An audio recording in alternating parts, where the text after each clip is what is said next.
নবী করিম সাল্লাল্লাহু আলাইহি সাল্লাম ইরশাদ করিয়াছেন, যে কোনো ব্যক্তি এই অবস্থায় মৃত্যুবরণ করিবে যে খাঁটি অন্তরে এই কথা সাক্ষ্য দেয় যে আল্লাহ তাআলা ছাড়া কোনো মাবুদ নাই এবং আমি আল্লাহ তাআলার রসুল, আল্লাহ তাআলা অবশ্যই তাহাকে ক্ষমা করিয়া দিবেন। সুবহানাল্লাহ।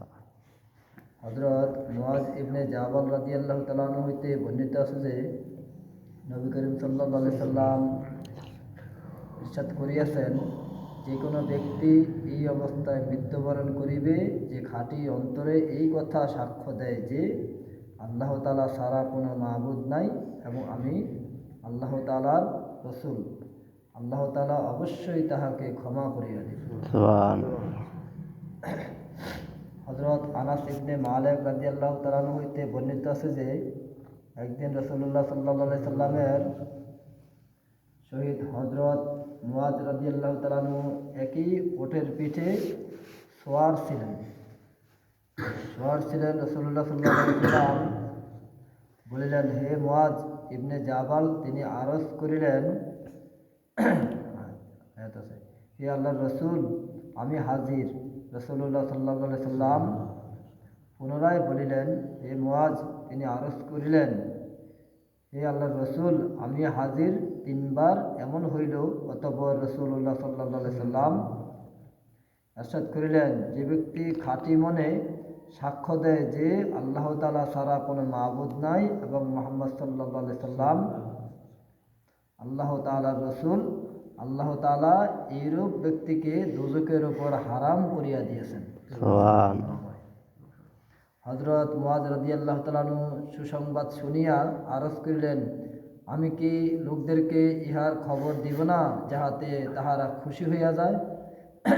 রাসূলুল্লাহ সাল্লাল্লাহু আলাইহি সাল্লাম ইরশাদ করিলেন, তখন তাহারা উহার উপর ভরসা করিয়া বসিয়া থাকিবে, আমল করা ছাড়িয়া দিবে।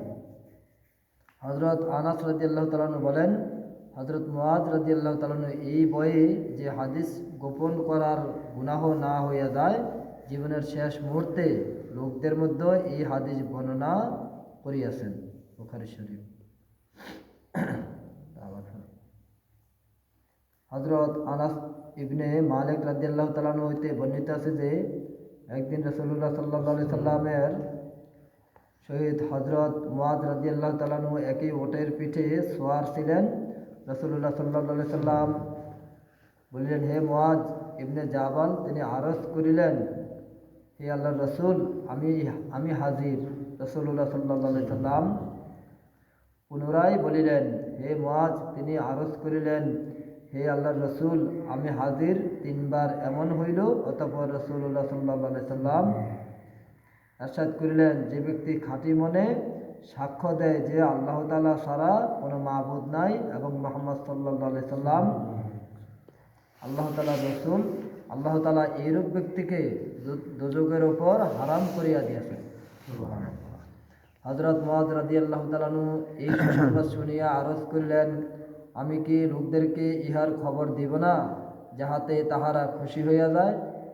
রাসূলুল্লাহ সাল্লাল্লাহু আলাইহি সাল্লাম ইরশাদ করিলেন, তখন তাহারা উহার উপর ভরসা করিয়া বসিয়া থাকিবে, আমল করা ছাড়িয়া দিবে। হযরত আনাস রাদিয়াল্লাহু তাআলা আনহু বলেন, হযরত মুআয রাদিয়াল্লাহু তাআলা আনহু এই বয়ে যে হাদিস গোপন করার গুনাহ না হইয়া যায়, জীবনের শেষ মুহূর্তে লোকদের মধ্যে এই হাদিস বর্ণনা করিয়াছেন। ফায়দা, যে সকল হাদিস শুধু লা ইলাহা ইল্লাল্লাহ মুহাম্মাদুর রাসূলুল্লাহ এর সাক্ষ্যর উপর দোজখের আগুন হারাম হওয়া উল্লিখিত আছে, হাদিস ব্যাখ্যাকারগণ ওইরূপ হাদিসসমূহের দুইটি অর্থ বর্ণনা করিয়াছেন। এক, এই যে দোজখের চিরস্থায়ী আযাব হইতে মুক্তি পাইবে, অর্থাৎ কাফির মুশরিকদের মতো চিরস্থায়ীভাবে তাহাদেরকে দোজখে রাখা হইবে না, যদিও মন্দ আমলের শাস্তির জন্য কিছু সময় দোজখে রাখা হইবে। দ্বিতীয় অর্থ এই যে লা ইলাহা ইল্লাল্লাহ মুহাম্মাদুর রাসূলুল্লাহ এর সাক্ষ্যর ভিতর পুরা ইসলামী জিন্দেগি অন্তর্ভুক্ত রহিয়াছে যে ব্যক্তি খাঁটি অন্তরে এবং বুঝিয়া শুনিয়া এই সাক্ষ্য দিয়াছে তাহার জিন্দেগি পরিপূর্ণরূপে দিন ইসলাম মোতাবেক হইবে। হযরত আবু হুরায়রা রাদিয়াল্লাহু তাআলা আনহু হইতে বর্ণিত আছে যে রাসূলুল্লাহ সাল্লাল্লাহু আলাইহি সাল্লাম ইরশাদ করিয়াছেন, আমার শাফায়াত দ্বারা কিয়ামতের দিন সবচেয়ে বেশি উপকৃত ওই ব্যক্তি হইবে যে খাঁটি দিলে লা ইলাহা ইল্লাল্লাহ বলিবে। বুখারী শরীফ।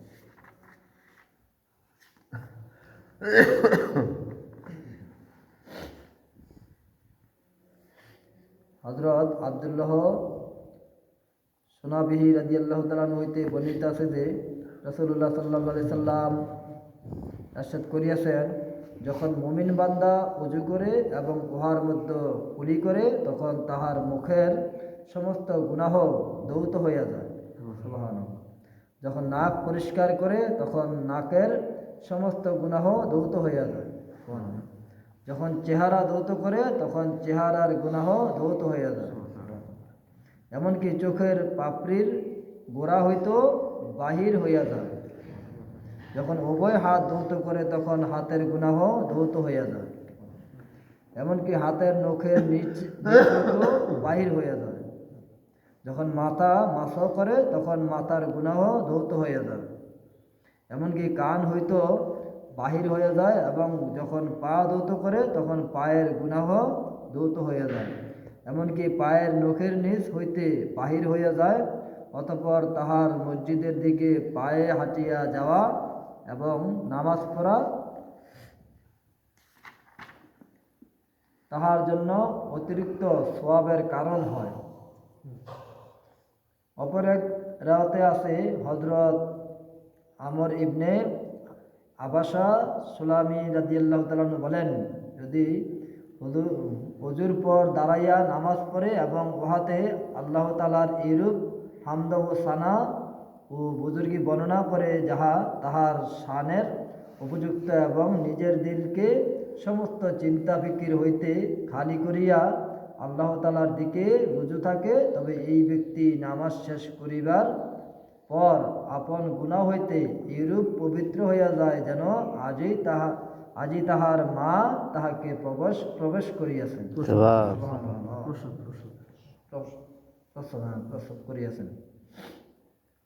হয়তো কোনো কোনো উলামায়ে কেরাম প্রথম রেওয়াতের এই অর্থ বর্ণনা করিয়াছেন যে ওযু দ্বারা সমস্ত শরীরের গুনাহ মাফ হইয়া যায় এবং নামাজ পড়ার দ্বারা সমস্ত বাতিনি গুনাহ মাফ হইয়া যায়।